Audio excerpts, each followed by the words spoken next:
Cut.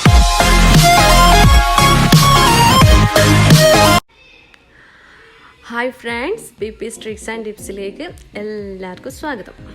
അപ്പം ഞാൻ ഇന്ന് വന്നിട്ടുള്ളത് ഒരു ഫലാഫിലിൻ്റെ റെസിപ്പി ആയിട്ടാണ്. അപ്പം ഫലാഫിൽ എന്ന് പറയുമ്പോൾ നോർമലി എല്ലാവരും ഉണ്ടാക്കുക വെള്ളക്കടലയിലാണ്. അപ്പം ഈ ഒരു കടല വെച്ചിട്ട് ട്രൈ ചെയ്തിട്ട് സക്സസ് ആയപ്പോൾ ഞാൻ വിചാരിച്ച് നമ്മളെ ട്രിക്സ് ആൻഡ് ടിപ്സിൽ ഈ ഒരു റെസിപ്പിയും കൂടി ഷെയർ ചെയ്യാം. ഫലാഫിലിൻ്റെ സെയിം മെത്തേഡിൽ തന്നെയാണ് ഞാനിത് ചെയ്തെടുക്കുന്നത്, ഒരു മാറ്റവും ഇല്ല. പിന്നെ ഈ കടല ഞാനിപ്പോൾ ഓവർനൈറ്റ് വെള്ളത്തിലിട്ട് വെച്ച കടലയാണ്. 250 ml 3 കപ്പ് കടലയാണ് ഇതിലുള്ളത്. അപ്പം ഇതിന് ഇനി വേണ്ട സാധനങ്ങൾ പിന്നെ 2 മീഡിയം സൈസ് ഉള്ളി എടുത്തിട്ടുണ്ട്, പിന്നെ ഒരു 7 അല്ലി വെളുത്തുള്ളി എടുത്തിട്ടുണ്ട്, 2 പച്ചമുളക് എടുത്തിട്ടുണ്ട്, പിന്നെ മല്ലിയില നമ്മളെ ഒരു കൈപ്പിടിയിലും കുറച്ചും കൂടി എടുത്തിട്ടുണ്ട്. അപ്പോൾ ഈ ഒരു ടേസ്റ്റാണ് ഉണ്ടാക്കി കഴിഞ്ഞാലെല്ലാം മുന്നിട്ട് നിൽക്കൽ. അപ്പം ഞാനിവിടെ ഒരു മിക്സർ ജാർ എടുത്തിട്ടുണ്ട്.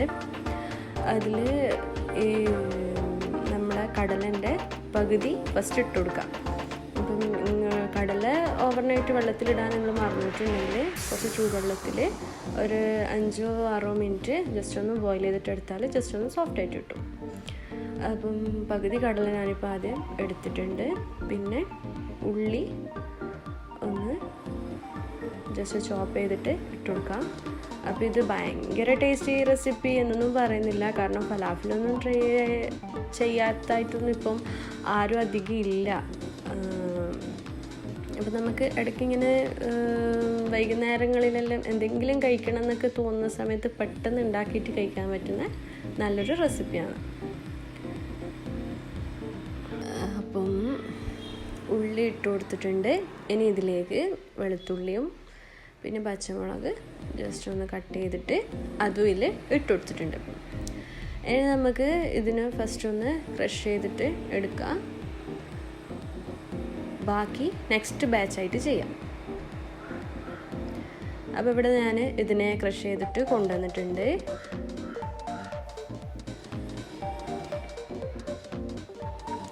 ഈ ഒരു രീതിയിൽ മാത്രമേ ക്രഷ് ചെയ്തെടുക്കാൻ പാടുള്ളൂ കേട്ടോ. നല്ലോണം പേസ്റ്റ് പോലെ അങ്ങ് അരച്ചെടുക്കാൻ പാടില്ല.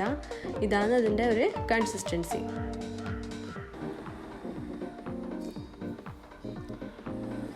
പിന്നെ നമുക്ക് ബാക്കിയുള്ള കടല ഇട്ട് കൊടുക്കാം, പിന്നെ മല്ലിയിലയും കൂടി ഇട്ട് കൊടുക്കാം. ഈ മല്ലിയിലേൻ്റെ കൂടെ നമ്മൾ പാസ്ലി ലീവ്സും കൂടി ചേർത്തു. അത് ഗൾഫ് കൺട്രീസിലെല്ലാം അത് നല്ലോണം മല്ലിയില പോലെ തന്നെ കിട്ടുന്ന സംഭവമാണ്. പക്ഷെ നാട്ടിൽ അത് എത്രത്തോളം അവൈലബിൾ ആണെന്ന് എനിക്കറിയില്ല. അപ്പോൾ ഞാനിവിടെ മല്ലിയില മാത്രമേ എടുത്തിട്ടുള്ളൂ. നിങ്ങൾക്കത് കിട്ടുന്നുണ്ടെങ്കിൽ ഇതേ അളവിൽ തന്നെ അതൊന്ന് ചേർത്ത് കൊടുക്കാം.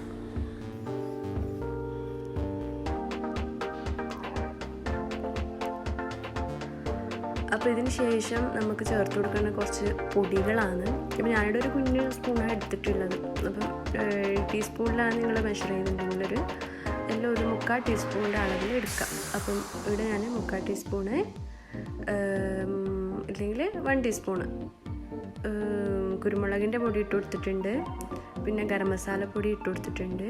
ഇനി 1 ടീസ്പൂണോളം മുളക് പൊടി, പിന്നെ 1 ടീസ്പൂൺ അളവിൽ തന്നെ മല്ലിപ്പൊടിയും ചേർത്ത് കൊടുക്കാം. പിന്നെ വേണ്ടത് നമ്മുടെ ചെറിയ ജീരകത്തിൻ്റെ പൊടിയാണ്. അതൊരു 1/2 ടീസ്പൂൺ ഇട്ട് കൊടുക്കാം. അതിനുശേഷം ആവശ്യത്തിന് ഉപ്പിട്ടിട്ട് ഇതും നമുക്ക് ക്രഷ് ചെയ്തിട്ട് എടുക്കാം. അപ്പോൾ ഞാനിവിടെ ക്രഷ് ചെയ്ത് കൊണ്ടുവന്നിട്ടുണ്ട്. ഇനി ഇതെല്ലാം കൂടി നമുക്ക് മൊത്തത്തിലൊന്ന് മിക്സ് ചെയ്തിട്ട് ഫ്രൈ ചെയ്തെടുക്കാം.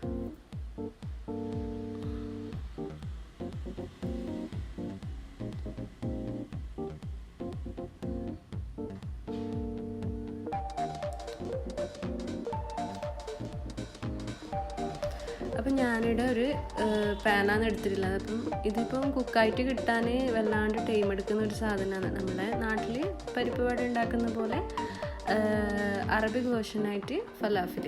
അത്രേ ഇതിൽ ചേഞ്ച് ഉള്ളൂ. അപ്പം എന്തായാലും ഉൾഭാഗമെല്ലാം കുക്കായി കിട്ടാൻ കുറച്ച് ടൈം എടുക്കും. അപ്പം ഇങ്ങനെ ഒരു പരന്ന പാത്രം എടുത്തു കഴിഞ്ഞാൽ നമുക്ക് കുറേ എണ്ണം ഒന്നിച്ച് ഉണ്ടാക്കിയിട്ട് എടുക്കാൻ വേണ്ടി പറ്റും. പിന്നെ വന്നിട്ട് ഇതിലൊരിക്കലും വെളിച്ചെണ്ണ യൂസ് ചെയ്ത് കൊടുക്കാൻ വേണ്ടി പാടില്ല, കാരണം ഇവരെ അറബിക് ട്രഡീഷണൽ ഫുഡായതുകൊണ്ട്. വെളിച്ചെണ്ണയാണ് നമ്മൾ യൂസ് ചെയ്യുന്നതെന്നുണ്ടെങ്കിൽ ഇതിൻ്റെ ടേസ്റ്റ് മൊത്തത്തിൽ അങ്ങ് മാറിപ്പോവും. അപ്പം ഈ ഒരു ഷേപ്പിൽ നല്ല കുഞ്ഞു കുഞ്ഞു ബോൾ പോലെ ആക്കുക, ജസ്റ്റ് ഒന്ന് ഓൾ ഷേപ്പിലേക്ക് ആക്കുക. നമുക്ക് ഓരോന്നായിട്ട് ഇങ്ങനെ ഇട്ട് കൊടുക്കാം.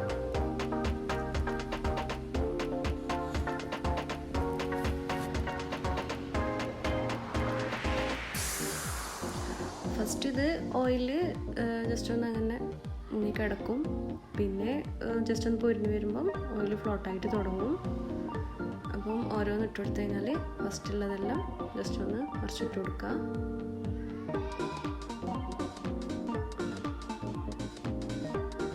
നല്ലോണം മുരിഞ്ഞ് വന്നിട്ട് നല്ല ബ്രൗൺ കളറായിട്ട് കിട്ടണം.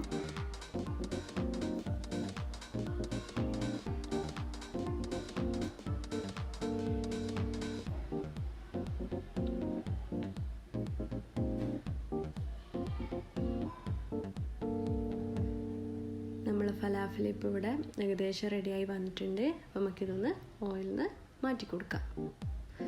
ഇത് പൊരിച്ചെടുക്കുന്ന സമയത്ത് നിങ്ങൾക്ക് പൊട്ടിയിട്ട് പോകുന്ന പോലെ തോന്നുന്നുണ്ടെങ്കിൽ ജസ്റ്റ് ഒന്ന് കടലപ്പൊടി ഇട്ട് കൊടുത്തിട്ട് 1 ടീസ്പൂൺ 2 ടീസ്പൂണ് കടലപ്പൊടി ഇട്ടിട്ട് ജസ്റ്റ് ഒന്ന് കുഴച്ചിട്ട് എടുക്കാം കേട്ടോ. അപ്പം അങ്ങനെ പൊട്ടിപ്പോവുകയൊന്നും ചെയ്യില്ല. അപ്പം ഞാനിവിടുന്ന് ഓയിലിൽ നിന്ന് എല്ലാം പ്ലേറ്റിലേക്ക് മാറ്റിയിട്ടുണ്ട്. ഈ ഒരു പച്ച കളറിലാണ് നമ്മുടെ ഉൾഭാഗത്തിൽ ഉണ്ടാകുക. അപ്പം ഈ ഒരു റെസിപ്പി നിങ്ങളെല്ലാവരും ട്രൈ ചെയ്തിട്ട് നോക്കുക. പുറഭാഗം നല്ല ക്രിസ്പി ആയിട്ടുമാണ് ഇത് ഉണ്ടാകൽ. അപ്പം എല്ലാവർക്കും എൻ്റെ ഈ ഒരു വീഡിയോ ഇഷ്ടമായിട്ടുണ്ടാവുമെന്ന് വിചാരിക്കുന്നത്. അപ്പം നിങ്ങൾ അഭിപ്രായങ്ങളെല്ലാം കമൻറ്റ് ചെയ്യുക. എൻ്റെ ചാനൽ ഇതുവരെ സബ്സ്ക്രൈബ് ചെയ്യാത്തവർ സബ്സ്ക്രൈബ് ചെയ്യുക, ലൈക്ക് ചെയ്യുക, ഷെയർ ചെയ്യുക. അപ്പോൾ ഇൻഷാല്ലാ പുതിയ ട്രിക്സ് ആൻഡ് ടിപ്സായി വരുന്നവരെ എല്ലാവർക്കും ബൈ.